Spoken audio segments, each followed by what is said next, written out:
তিন জেলা নিয়ে কল্যাণীতে মুখ্যমন্ত্রী শুভেন্দু অধিকারীর প্রশাসনিক বৈঠক, যেখানে বিজেপির জনপ্রতিনিধিরা ছাড়াও উপস্থিত রয়েছেন তৃণমূল কংগ্রেসের সাংসদ বিধায়কেরা।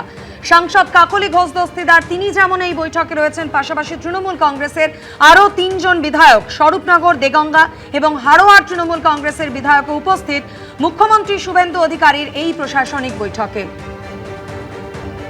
এই বৈঠক সম্পর্কে আরো বিস্তারিত জানাবেন প্রতিনিধি উজ্জ্বল মুখোপাধ্যায় আমাদের সঙ্গে রয়েছেন। উজ্জ্বল, আমরা দেখলাম যে বিজেপির প্রতিনিধিরা ছাড়াও সাংসদ বিধায়ক মিলে তৃণমূল কংগ্রেসের চারজন জনপ্রতিনিধি তারাও এই প্রশাসনিক বৈঠকে হাজির হয়েছেন। 2 ঘন্টা ধরে চলছে এই বৈঠক, এখনো পর্যন্ত আর কি খবর? একদম তাই, তুমি যেটা বললে সেটা হচ্ছে গত 15 বছরে এই ছবি কিন্তু কখনো দেখা যায়নি। প্রশাসনিক বৈঠক তৎকালীন মুখ্যমন্ত্রী মমতা বন্দ্যোপাধ্যায় একাধিকবার করেছেন, বিভিন্ন জেলায় গিয়ে করেছেন এবং এক একটা জেলায় একাধিকবার করে তিনি বৈঠক করেছেন। কিন্তু কোনো বৈঠকে বিরোধী দলের সাংসদ থেকে শুরু করে বিরোধী দলের কোনো বিধায়ককে কখনো আমন্ত্রণ জানানো হয়নি। এই ছবি অর্থাৎ বিরোধী দলের বিধায়কদেরকে প্রশাসনিক বৈঠকে আমন্ত্রণ জানানো এবং তাদের কথা শোনা, তাদের মতামতকে গুরুত্ব দেওয়া, প্রশাসনিক বৈঠক হিসাবে কল্যাণীর বৈঠক কিন্তু একটা অবশ্যই একটা অন্য মাত্রা পেল। তার কারণ এখানে তৃণমূল কংগ্রেসের 3 জন বিধায়ক, তার মধ্যে একজন বিধায়ক 2011 সাল থেকে জিতে আসছেন, অর্থাৎ 4 বারের বিধায়ক তিনি। বাকি 2 জন বিধায়ক এবারেই প্রথম নির্বাচিত হয়েছেন।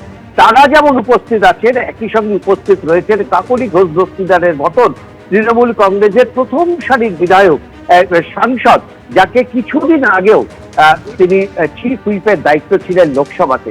স্বাভাবিকভাবে এই বৈঠক কিন্তু এই 3 জন তৃণমূলের বিধায়ক এবং কাকলি ঘোষ দস্তিদারের উপস্থিতিতে একটা অন্য মাত্রা পেয়েছে। কারণ আমরা দেখেছি প্রত্যেকবার মমতা বন্দ্যোপাধ্যায়ের সময় ডাকা প্রশাসনিক বৈঠকে একটা কথা বারবার সেই সময়কার বিরোধী দলগুলো উচ্চারণ করত, প্রতিবাদ জানাতো এবং দাবি করত যে প্রশাসনিক বৈঠকে সকলকে যুক্ত করতে হবে। প্রশাসন সবার, সরকার সবার, কিন্তু তাকে কর্ণপাত করা হতো না। এবার দেখলাম মুখ্যমন্ত্রী হিসাবে শুভেন্দু অধিকারী প্রথম দিন থেকেই সেই আহ্বান জানিয়েছিলেন। দুর্গাপুরের বৈঠকে কেউ উপস্থিত না থাকলেও আজকে কল্যাণীর বৈঠকে কিন্তু 3 জন তৃণমূল কংগ্রেসের বিধায়ক। একদমই উজ্জ্বল, তুমি আমাদের সঙ্গে থাকো। 15 বছর তৃণমূল জমানায় যে ছবি কখনো দেখা যায়নি, প্রশাসনিক বৈঠকে বিরোধী জনপ্রতিনিধিদের উপস্থিতি। আজ নতুন মুখ্যমন্ত্রী, নতুন বিজেপি সরকারের প্রশাসনিক বৈঠকে তৃণমূল কংগ্রেসের বিধায়ক সাংসদরা তারা উপস্থিত থাকতে পেরে নিজেরাও যথেষ্ট খুশি। বৈঠকে যোগ দেওয়ার আগে কি জানিয়েছেন তারা, শোনাবো। প্রশাসনটা সবার, প্রশাসনিক বৈঠকে চিরকালই আমরা আসি,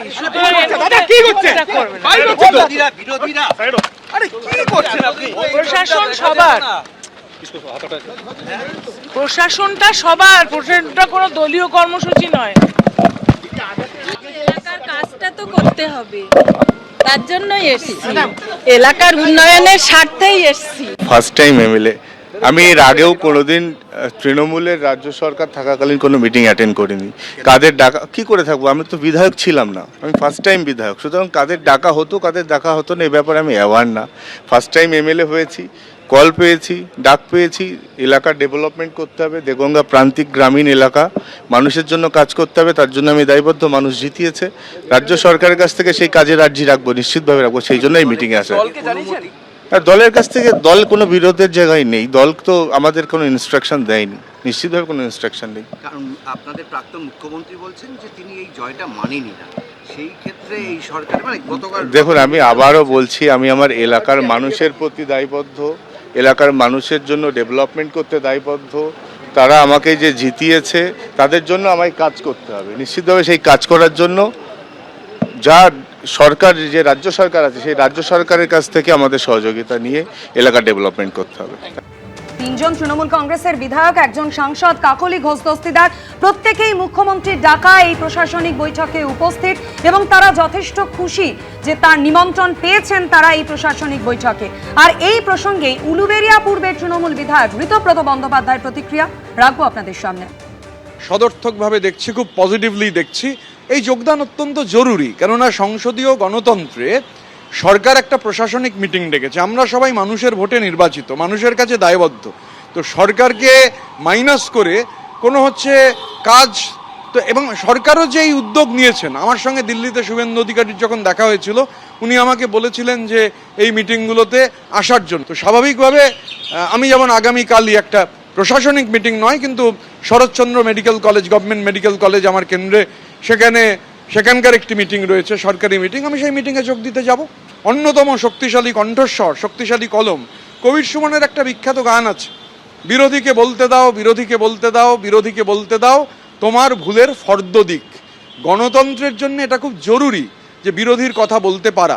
দুর্ভাগ্যজনকভাবে মানে একটা ধারাবাহিকতা ছিল যেখানে বিরোধীরা ডাক পেতেন না, এটা স্বাস্থ্যকর নয়। উজ্জ্বল মুখোপাধ্যায় প্রতিনিধি আমাদের সঙ্গে রয়েছেন। উজ্জ্বল, গত 15 বছরে যে ছবি কখনো দেখা যায়নি, আজকের কল্যাণীর বৈঠক একটা নজিরবিহীন ছবি সেখানে দেখা গেল, যেখানে শাসক দলের জনপ্রতিনিধিদের পাশাপাশি তৃণমূল কংগ্রেসের সাংসদ বিধায়করা তারা উপস্থিত। একদম তাই। এবং তুমি যেটা বলছিলে যে কাকলি ঘোষ দস্তিদার যখন ঢুকছে তখন আমরা তার কাছে জানতে চেয়েছিলাম যে এই প্রশাসনিক বৈঠকে আপনার উপস্থিতি।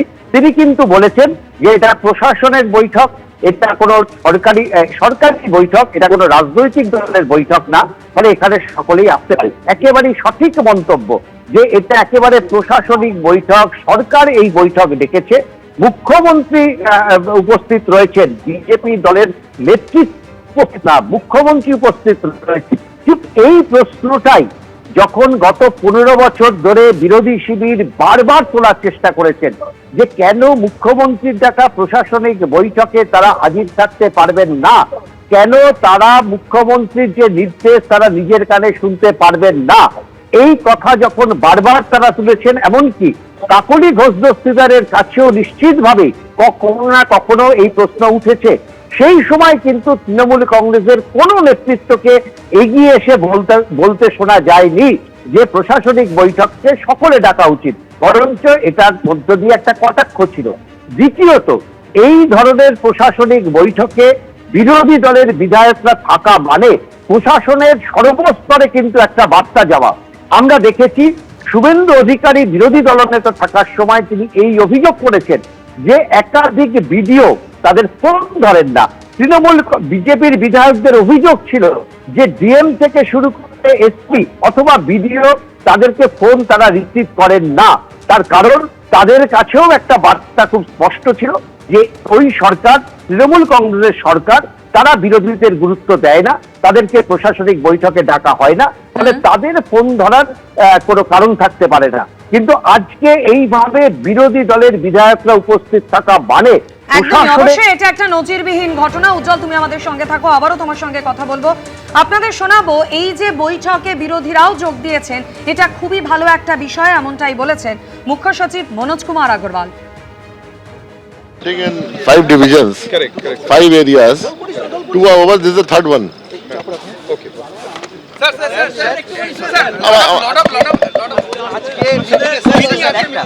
বলছি আমরা দেখতে পাচ্ছি অনেকদিন বাদে বিরোধীরা তারাও কিন্তু আজকে বৈঠকে আসছেন, মানে বিরোধী দলের বিধায়করা। এটাকে আপনি কিভাবে দেখছেন? না এটা ভালোই আছে, এটা তো honourable chief minister policy decision আছে। এবিপি আনন্দ এগিয়ে থাকে, এগিয়ে রাখে।